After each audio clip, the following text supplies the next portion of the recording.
سہیل مہر کی رپورٹ کے مطابق خبر شامل کی جا رہی ہے Punjab food authority in action, غیر معیاری ملاوٹی دودھ کی ترسیل ناکام بنا دی۔ Director general Punjab food authority Raja Jahangir کی خصوصی ہدایت کے مطابق علی الصبح منڈی بہاؤالدین میں سخت ناکہ بندی، 300 لیٹر دودھ کا معائنہ کیا گیا، جبکہ پانی کی ملاوٹ اور قدرتی فیٹ کی کمی پر 200 لیٹر مضر صحت دودھ تلف کر دیا گیا۔ تفصیلات کے مطابق موقع پر کیے گئے ٹیسٹ فیل ہونے پر کارروائی عمل میں لائی گئی۔ دودھ میں پانی کی ملاوٹ اور قدرتی چکنائی کی کمی پائی گئی۔ غیر معیاری دودھ کو گجرات اور ملحقہ علاقوں میں سپلائی کیا جانا تھا۔ راجہ جہانگیر انور نے کہا ہے کہ ناقص ملاوٹی دودھ بچوں اور بزرگوں کو موذی امراض میں مبتلا کرتا ہے۔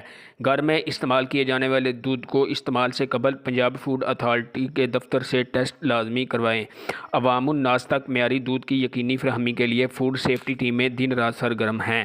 دودھ کے معیار پر کوئی سمجھوتہ نہیں کیا جائے گا۔ ملاوٹ کرنے والوں کے خلاف سخت ایکشن لیا جائے گا۔ صحت دشمن عناصر کے خاتمے تک چین سے نہیں بیٹھیں گے۔ D G food authority Raja Jahangir انور۔